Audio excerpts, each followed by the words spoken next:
کہ کتاب و سنت سے اگر ہم اپنی روزمرہ زندگی میں اسباق لیں گے. دیکھیں یورپ میں ایک نیا کورس شروع کرایا گیا ہے. بچے ہو جاتے ہیں تنہائی کے عادی، اکیلے رہنے کے شوقین. بیٹا بیٹھ جاؤ. اکیلے رہنے کے شوقین ہو جاتے ہیں. اور آج کل تو خیر تنہائی ہمارے بچوں میں بھی بہت زیادہ ہے، کیونکہ جو آدمی موبائل پہ زیادہ وقت گزارتا ہے وہ اکیلے میں بیٹھنا چاہتا ہے.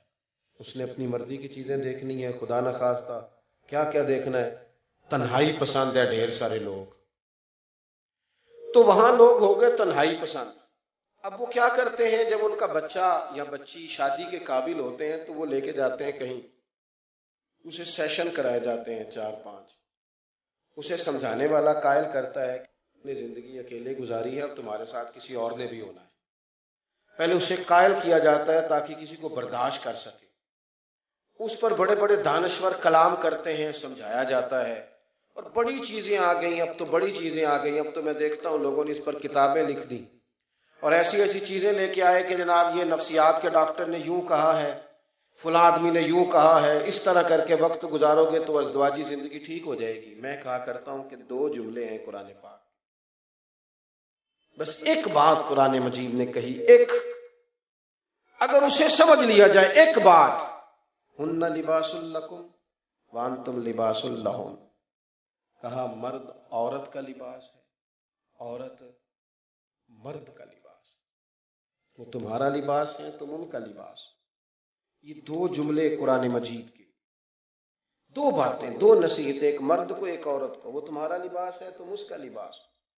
جتنی مرضی بھی تلخی ہے ازدواجی زندگی میں، جتنی بھی، آپ کبھی اس لفظ کی خوبصورتی کو دیکھیں. دیکھو انسان کتنا بھی خوبصورت ہو نا، اگر اس نے لباس نہ پہنا ہو تو وہ خوبصورت نہیں لگتا. اگر اس نے لباس نہ پہنا ہو تو اچھا نہیں لگتا. لیکن وہ جب لباس پہن لیتا ہے، یہ جو لوگ امامے کے ٹوپی کے عادی ہو جاتے ہیں نا، انہیں آپ بغیر ٹوپی اور امامے کے دیکھیں تو اچھے لگتے ہی نہیں. لباس خوبصورتی ہے. قرآن مجید نے کہا کہ مرد کی خوبصورتی ہے اس کی عورت کے ساتھ، عورت سجتی ہے اپنے خامد کے ساتھ. دوسری بات، لباس انسان کو گرمی اور سردی سے بچاتا ہے. شدید گرمی میں بھی ضرورت ہوتی ہے کہ کچھ لباس ہو تاکہ شدت نہ ہو، سورج کی تپش نہ لگے. میرے عزیزو، مرد عورت کو، عورت مرد کو ایک دوسرے کے لیے سائبان بنتے ہیں، مشکلات سے نکلنے کا ذریعہ بنتے ہیں. تیسری بات دیکھو، اتنی گہری بات کہیں اور نہیں مل سکتی. تیسری بات ارشاد فرمائی مفسرین کرام نے، فرمانے لگے کہ لباس جو ہوتا ہے نا وہ جسم کے عیب چھپا دیتا ہے. عیب چھپ جاتے ہیں، جتنے مرضی گہرے وجود پر نشانات ہوں وہ چھپ جاتے ہیں لباس کی وجہ سے. کہنے لگے عورت مرد کے عیب چھپا دیتی ہے، مرد عورت کے عیب چھپا دیتا ہے. شکوے نہیں کرتے، شکوے نہیں کرتے. نبی پاک صلی اللہ تعالی علیہ وسلم نے فرمایا اپنی بیوی سے بغض نہ رکھنا. اگر اس کی ایک بات تمہیں ناپسند ہو تو اس پر غور کر لینا جو تمہیں پسند ہے، گھر بچ جائیں گے. آپ دیکھو کتنی تیزی سے طلاقیں ہو رہی ہیں، لیکن قرآن مجید نے کہا تم لباس ہو ایک دوسرے کا، تم لباس ہو. جس طرح کا ہمارا ذہن قرآن مجید نے بنایا ہے اس طرح کا کوئی دوسرا شخص بنا سکتا؟ اور پھر اس کی خوبصورتی اس طرح بھی چھلکی کہ قرآن پاک کا عملی نمونہ جب حضور کی سنت کی صورت میں ہمارے سامنے آیا تو اللہ کے پیارے حبیب علیہ السلام نے ایک دن فرمایا، میں دیکھتا ہوں بعض لوگ جو ہے نا وہ اگر باہر جج ہوتے ہیں تو ان کا دل کرتا ہے گھر بھی میں جاؤں تو کوئی بندہ مجھ سے فیصلہ ہی کرا لے، اور جو باہر ٹیچر ہوتے ہیں تو ان کا دل کرتا ہے گھر جاؤں تو سب سے کہوں نکالو کتابیں. چلے علماء اور مشائخ کی تو ویسے ہی بات نہیں کرنی، ویسے دل کرتا ہے پیران عظام کا کہ گھر میں بھی داخل ہوں تو سارے حضرت صاحب بھی کہیں. بھئی ایسا ہو نہیں سکتا نا.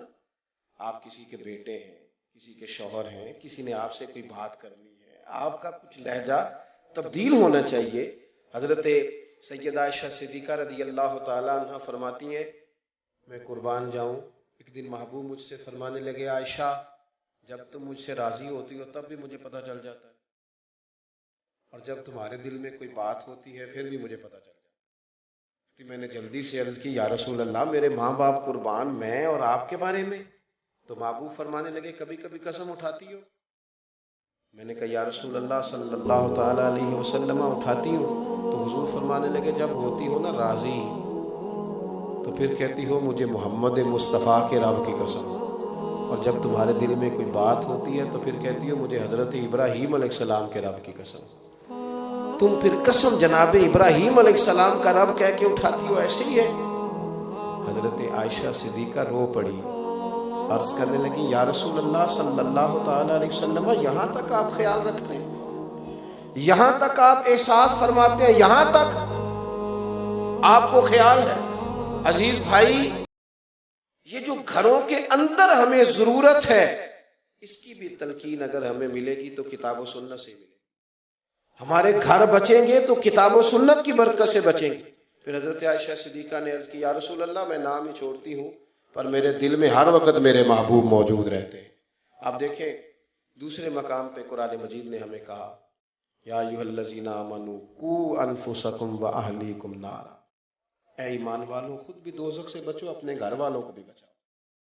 خود قرآن مجید نے ہمیں تلقین کی۔ آپ مجھے بتلائیے کتنے باپ ہیں جو گھر میں دین کی تبلیغ کرتے ہیں؟ کتنا خوبصورت وہ انداز ہوگا جب کوئی والد اپنے بچوں کو دین کی بات بتائے۔ حضرت عمر نے عرض کیا تھا اس آیت کے نزول کے بعد کہ یا رسول اللہ اس کا معنی کیا؟ تو محبوب کریم علیہ السلام نے فرمایا جن چیزوں کا اللہ رسول تمہیں حکم دیتے ہیں تم اپنے بچوں کو ان چیزوں کا حکم دو، اور جن چیزوں سے اللہ رسول تمہیں منع کرتے ہیں تم اپنے گھر والوں کو منع کرو۔